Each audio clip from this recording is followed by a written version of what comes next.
The Lannisters lose the war in 3 weeks.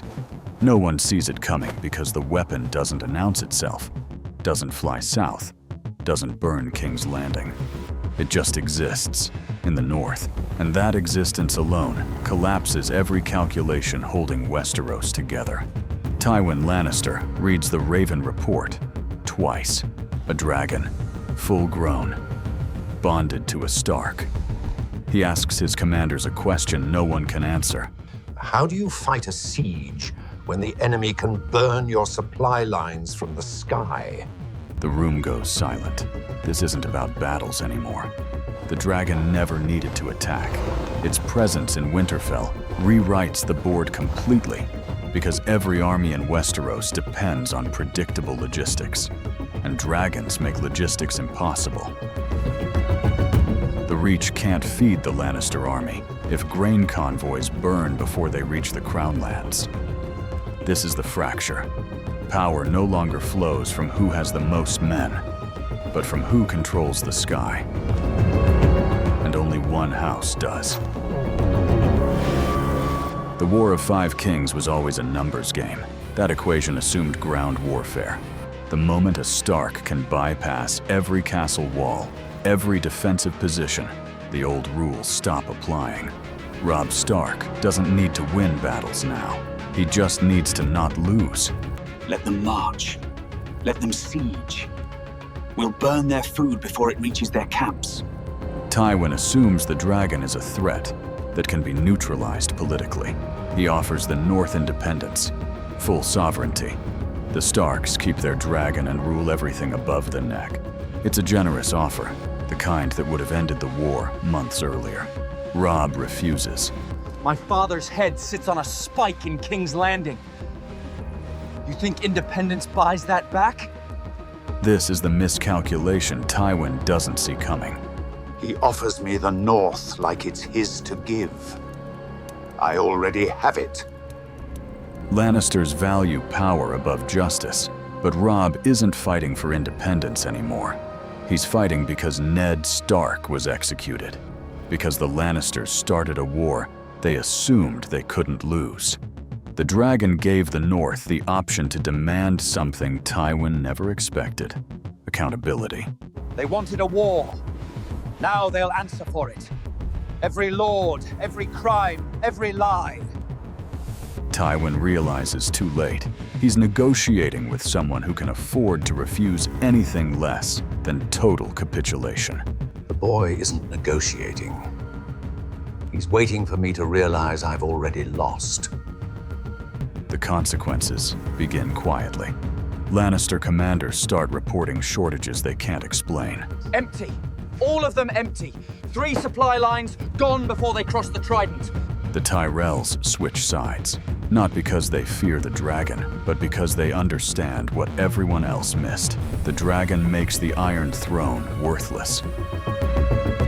Olenna Tyrell sees it first. The boy with the dragon doesn't need the throne. He just needs to decide who starves. Whoever sits in King's Landing now rules only what the North allows them to rule. The throne was always symbolic, but symbols only matter when backed by force, and the Lannisters no longer have superior force. The Reach pivots. They stop sending grain to the capital and start sending it north, cutting a deal with Robb Stark. It flips the war entirely. King's Landing begins to starve within weeks. No siege, no battle, just mathematics. A city of 500,000 can't feed itself without the Reach, and the Reach no longer answers to the crown. Tywin tries to retaliate, but every move exposes more weakness. He can't invade the Reach without leaving the capital defenseless. He can't abandon King's Landing without surrendering the throne. This is the reversal. The dragon never had to conquer Westeros. It just had to make the throne undefendable. The other kingdoms start making their own calculations. Dorne remembers the last time dragons ruled Westeros. The Iron Islands see opportunity in chaos. The Vale remains neutral, which means the Lannisters can't count on reinforcements. Each faction isn't reacting to the dragon directly. They're reacting to what it revealed. The Lannisters were always overextended, always dependent on fear to to hold alliances together.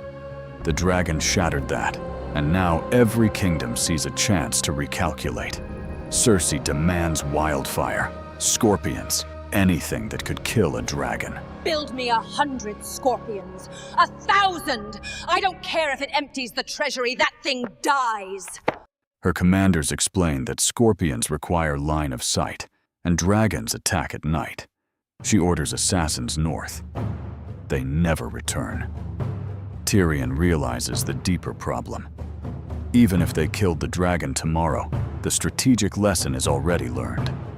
Every kingdom now knows the throne can be held hostage by a single weapon. The Lannisters were maintaining order through an illusion of inevitability, and that illusion is gone.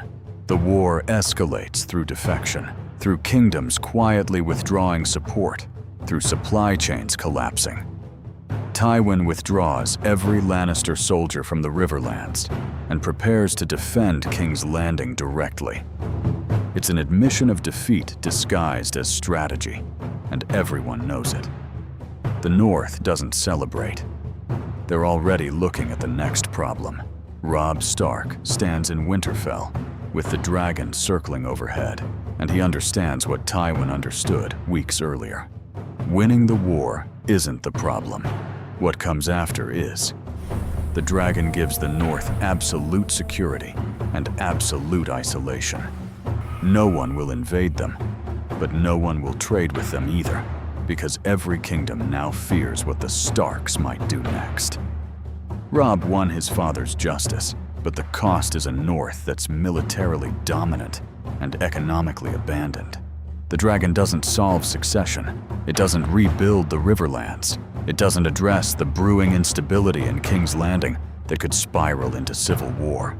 The dragon ended one war by making traditional conquest impossible, but it didn't create a system to replace what it destroyed. The lords of Westeros are already adapting. Underground granaries, hidden supply depots, decentralized command structures. The next generation of conflicts won't be fought with armies. They'll be fought with assassins, poison, and political fragmentation. Robb realizes the dragon gave him the power to win, but not the power to govern. The throne sits empty now, with no one strong enough to claim it, and no one willing to let anyone else try. Westeros is fracturing into a dozen smaller wars, each impossible to resolve because no kingdom trusts any other. The dragon circles Winterfell, and Robb knows what happens next. The Lannisters are finished, but the chaos they left behind is just beginning. The question isn't whether they can hold power. The question is whether anyone can.